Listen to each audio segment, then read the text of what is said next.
Hey guys, welcome back to my channel.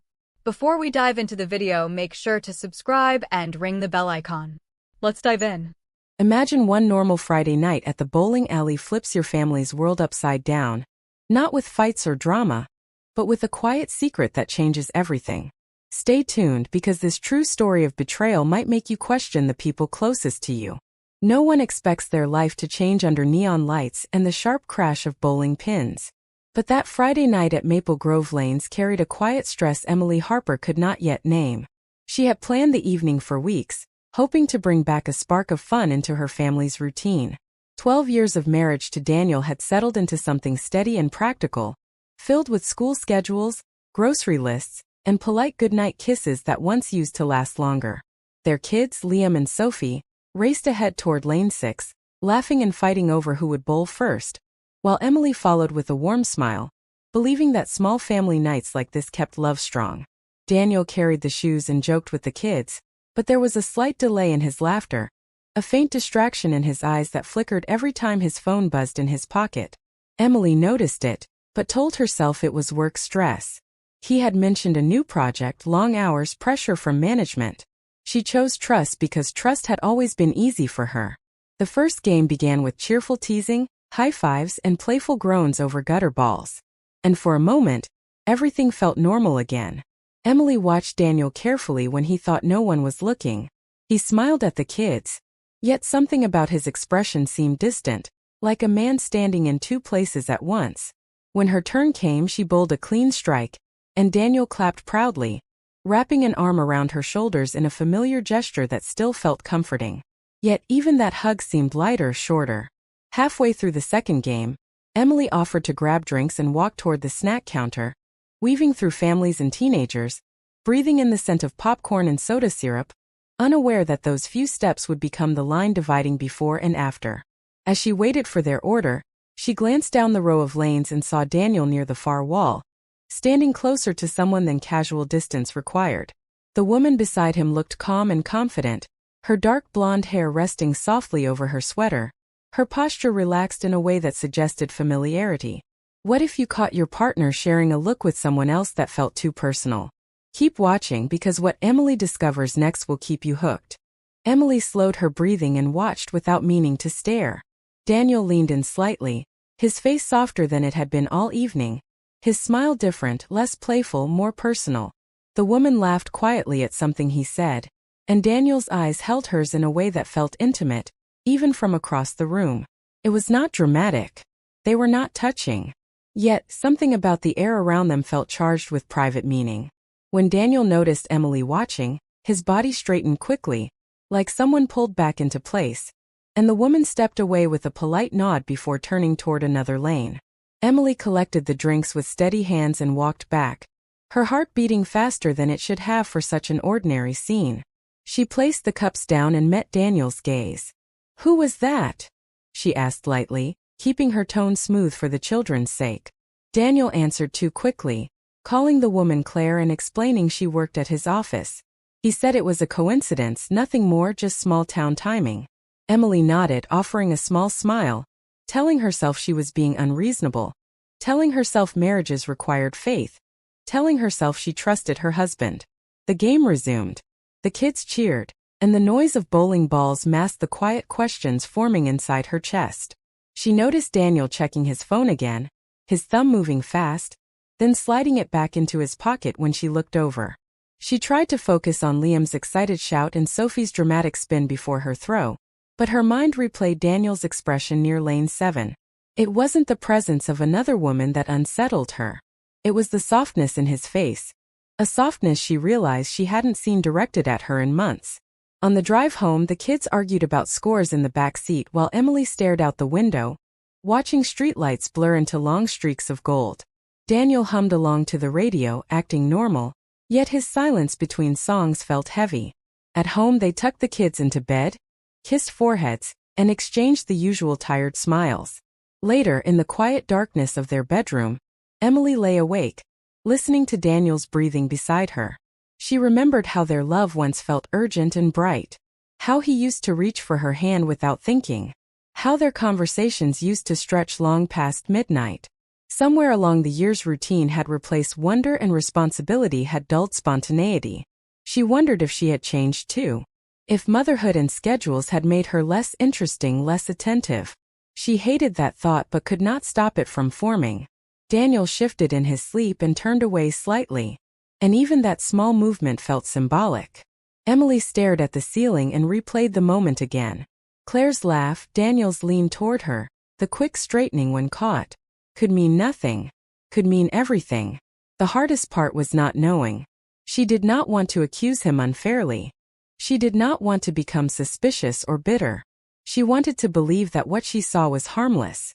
Yet her instincts whispered that something had shifted long before that night. Perhaps it had begun with small silences at dinner, with tired good nights, with conversations about bills instead of dreams. Maybe both of them had drifted without realizing it. Still, there was a difference between drifting and reaching for someone else to fill the gap. Emily closed her eyes and told herself she would not jump to conclusions. She would watch. She would listen. She would protect her family quietly if she had to. But deep down she knew that bowling night had revealed a crack in the surface of their steady life. And cracks once seen could not be unseen. As the house settled into silence and the glow of the digital clock marked each passing minute, Emily understood one simple painful truth. Something had begun under those neon lights. And whether it was innocent or not, her heart had felt the shift before her mind could explain it. In the weeks after that bowling night, life in the Harper house looked normal on the outside. But small changes began to move quietly through the rooms like cold air through a cracked window. Daniel started coming home later than usual, always with a reasonable excuse. Traffic meetings, last-minute emails, nothing dramatic enough to question, yet frequent enough to feel new. Emily tried to keep her routine steady for the kids, packing lunches, helping with homework, smiling at dinner. But she could not ignore how often Daniel's phone lit up beside his plate. He would glance at it quickly, sometimes smile, sometimes type back fast, then flip it face down as if the screen were suddenly too bright. When she asked about his day, his answers were shorter than before, polished and simple, as though he had already told the interesting parts to someone else. One Thursday evening, he mentioned joining a bowling league with coworkers to clear his head. And though Emily nodded supportively, her chest tightened at the thought of Maple Grove Lanes and the woman named Claire. She did not want to sound insecure, so she encouraged him, telling herself that healthy couples allowed space. Yet space, she was learning, can slowly turn into distance. Daniel began dressing with more care on those Thursdays, choosing newer shirts, checking his reflection twice before leaving. And while that might have once pleased her, now it unsettled her. Emily watched these details quietly, collecting them like puzzle pieces she was afraid to assemble. One afternoon she decided to surprise him at work with lunch, hoping to reconnect in a simple, thoughtful way. She carried his favorite sandwich into the office lobby, smiling at the receptionist, her heart beating faster than it should for a sweet gesture. Through the glass walls of a conference room, she saw Daniel sitting across. If this story is touching you, subscribe to our channel now for more real stories that will change how you see relationships. Don't forget to hit the bell for notifications. Of turning toward her, he had turned toward someone else. That was the wound. You should have told me, she said, her voice trembling for the first time. I can handle hard conversations. I can't handle secrets. Daniel nodded slowly. You're right. There was no defensiveness left in him now, only regret. He admitted they had been texting daily, sharing thoughts that once would have been shared at home. Nothing inappropriate in words but intimate in tone, private in meaning. I didn't think it was an affair, he said. I kept telling myself it wasn't. Emily leaned back in her chair, feeling both shattered and strangely clear. The truth hurt, but it removed the fog. She realized the issue was not just Claire. It was the quiet distance that had formed long before Claire stepped into the picture. They had both allowed routine to replace connection. Yet Daniel had chosen to seek comfort elsewhere instead of repairing what was fading. That choice mattered. Do you love her? Emily asked, needing the answer no matter how much it might hurt. Daniel shook his head immediately. No, I care about her, but I love you. I love our family. Emily studied his face carefully. She saw fear there, not of being caught but of losing everything. Then you have to decide, she said firmly. Because this can't continue in any form. Daniel nodded again, more certain this time. I'll end it completely. The room fell quiet. Outside, a car passed slowly down the street. Inside, their world felt fragile but honest for the first time in weeks. Emily felt tears finally slide down her cheeks. Not dramatic sobs, just steady grief for the innocence their marriage had lost. Daniel moved closer, but stopped short of touching her, waiting for permission. That small pause told her he understood the damage. Part of her wanted to walk away from the table and protect her heart. Another part remembered the years they had built together. The births of their children, late-night talks, shared dreams. This was not a stranger across from her. It was her husband, flawed and human. I don't know what happens next, she admitted quietly. Daniel nodded. Neither do I, but I want to fix this. And in that simple exchange, with honesty finally laid bare, Emily understood that the real storm had not been at the bowling alley. It was here, in the space between two people deciding whether love was strong enough to survive the truth. The days after the truth came out felt fragile, like walking across thin ice, because nothing in the Harper home looked broken. Yet everything felt different. And Emily moved through each morning with quiet strength. While Daniel carried visible regret in his eyes, he sent the message to Claire. The very next day, clear and respectful, ending all contact and taking responsibility for allowing things to cross emotional boundaries. And he showed Emily before pressing send, not as a performance, but as proof that he understood trust had to be rebuilt with action, not promises. Claire replied briefly, wishing him well and agreeing that distance was best. And with that, the outside connection ended, but the real work remained inside their marriage. Emily felt waves of emotion, sadness, anger, doubt. But she refused to let bitterness define her because she knew her children were watching, and because deep down she still loved the man sitting across from her at the dinner table, even if her heart was bruised. Daniel began coming home earlier without being asked, leaving his phone on the counter instead of in his hand, offering small updates about his day before she even had to wonder. And though these gestures seemed simple, they carried weight because consistency slowly rebuilds safety. They agreed to counseling, something neither of them had imagined needing. Yet, sitting in that quiet office with a licensed therapist forced them to speak honestly in ways they had avoided for years. Daniel admitted he had felt unnoticed and restless, not unloved but disconnected.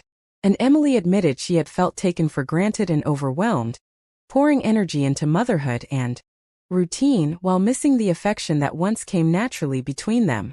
There were no dramatic fights in those sessions, only steady conversations about expectations, communication, and how emotional affairs often begin with unmet needs rather than bad intentions.